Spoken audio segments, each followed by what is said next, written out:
Pariz, oktobar 1795. godina. Ulice su napete, realistički demonstranti marširaju na nacionalnu konvenciju, preteći razbace revolucionalnu vladu. Nadvija se haos. Mladi artiljerijski oficir Napoleon Bonaparta dobija privremenu komandu nad odbranu. Bez oklevanja on postavlja topove na položaj, pravo kroz masu uz pomoć Joakima Mira, mladog konjičkog oficira. Kada gomila odbije da se raziđe, on izdaje naređenje za paljbu. U jednom danu pobuna je ugušena. Napoleon postaje opšte poznato ime.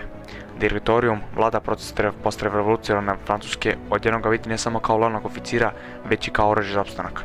U roku od nekoliko mjeseci biva unapređen i izabran da vodi jednu od najvažnijih francuskih kampanja, vojnu ofanzivu protiv Austrije u severnoj Italiji. Marti 1796. godine, on ima samo 26 godina, vojska Italije koju nasljeđuje je neuhranjena, neplaćena i na ivici kolapsa.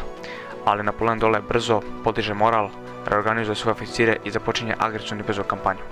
Kod Lodija pobeđuje austrijske snage i ističe poštovanje svojih vojnika, od kojih mnogi počinju da ga zovu Mali Kaplar, nadimak koji država njegovu bliskost s ljudima u redovima. On deli njihovu hranu, maršira pored njih i mnogi od njih poznaje po imenu. Tokom narednih mjeseci on proteruje austrijske snage iz Lombardije i premorava papske države na počinjavanje. Kada Papa Pije VI protestuje zbog pogubljenja Luja XVI, Francuska udrća aneksijom papskih teritorija. Iako je Napoleonu naređeno da umaršira u Rim, on to odbija, pokazujući po prvi put svoju spremnost da ne posluša civilno društvo kada se ne slaže.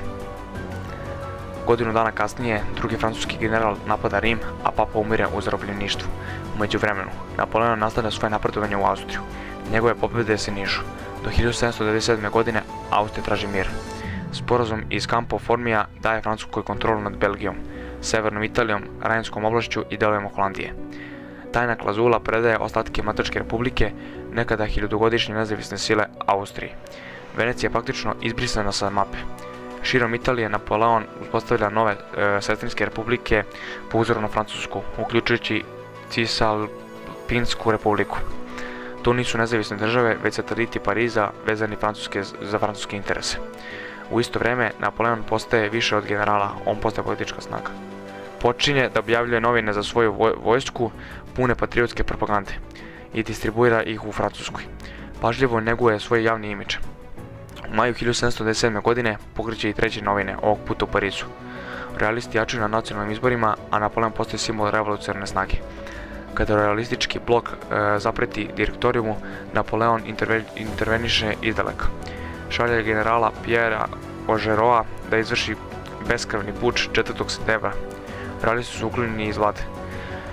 Direktorijum opstaje, ali sada njegova stabilnost zavisi od Napoleona. U ovom trenutku on je najmoćniji čovjek u Francuskoj, a da ne obavlja nijednu političku funkciju. Njegov vojni uspjeh, popularnost u javnosti i kontrola narativa čine ga nedodirljivim. Ali Napoleon je ambiciozan. Godine 1798. godine predlaže smeo novi plan, vojnu ekspediciju na Egipat. Zvanično, cilj je zaštita francuske trgovine i usporavanje britanskog pristupa Indiji.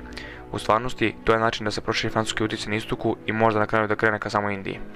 Direktorijum je nervozan zbog njegove popularnosti, pristaje smatrajući da je dobra ideja poslati ga daleko od Pariza.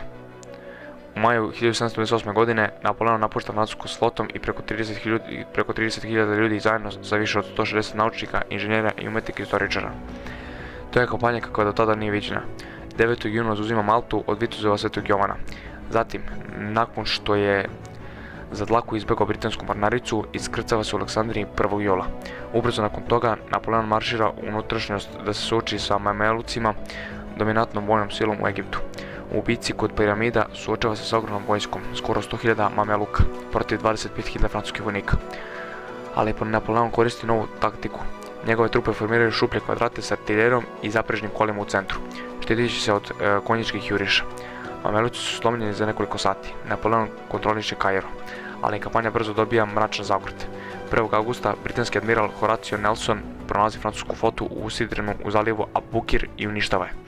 Od cele francuske flote samo 2 broda uspevaju da pobegnu. Napoleonova vojska je sada zarobljena u Egiptu, odsečena od pojačanja i zaliha. Ipak, on pokušava da konstituluje vlast. Pozicionira se kao oslobodilac egipatskog naroda, predstavljajući Francusku kao saveznike protiv Osmanskog carstva. Ali stanovništvo ostaje skeptično, izbijaju pobune i otpor raste. Početkom 1799. godine Napoleon započinje novu kampanju u Osmanskoj Siriji, današnjem Izraelu, Gazi i Libanu. vodi 13.000 ljudi na sever, zauzimajući gradove kao što su Al-Ariš, Gaza, Jafa i Haifa. Ali kampanja postaje odlogašena po svojoj brutalnosti. Kod Jafe Napoleonova vojska ubija 1400 osmanskih vojnika koji su pokušali da se predaju. Tokom naredna 3 dana francuske trupe pljačkaju grad i ubijaju civile. Napoleon kasnije naređuje pokupljenje 3000 turskih zarobljenika. Njegova vojska pati, šire se bolesti, posebno kuga, a zalihe su oskudne, a kada stignu do Akre, suočavaju se sa snažnim otporom. Francuzi ne mogu da zauzmu grad. Oslabljena i demoralisana vojska se povlači nazad u Egipat. Napoleon naređuje napuštanje, a u nekim slučajima i povuljenje ranijih vojnika žrtava kugi, plašeći će da se usporiti povlačenje. Nazad u Egiptu pobeđuje u još jednoj velikoj bici, dugoj bici kod Abukira 25. jula, porazivši turske snage koje su pokušale da se iskrcuju na obalu. Ali do tada je jasno da je egipatska ekspedicija strateški propala. Njegova vojska je nasukana, zalihe su na izmaku, a Francuska je ponovo u ratu u Evropi. U avgustu 1799. godine Napoleon trajno napušta Egipat, ukrcava se na brod i plovi nazad za Francusku, ne obaveštivši direktoriju. Ostavlja svoju vojsku pod komandom generala Jean-Baptista Klebera. Iako se kampanja u Egiptu završava neuspehom, Napoleon se vraća kući kao heroj. Francuska javnost nije svesna punog obima katastrofe. Njegova kontrola štampa, njegova reputacija i njegov tajming osiguravaju da se pamte samo njegove pobjede. Direktorijum je slab, Francuska je nestabilna, ljudi činički žele da vođu. Od korzikanskog outsidera do gospodara najveće Evropske republike, Napoleonov uspon je bio brz, nemilosrdan i proračunat. Njegove vojne pobjede i politički instinkti pretvorili su kao simbol revolucionalne Francuske i pretnju starim monarhijama Evrope.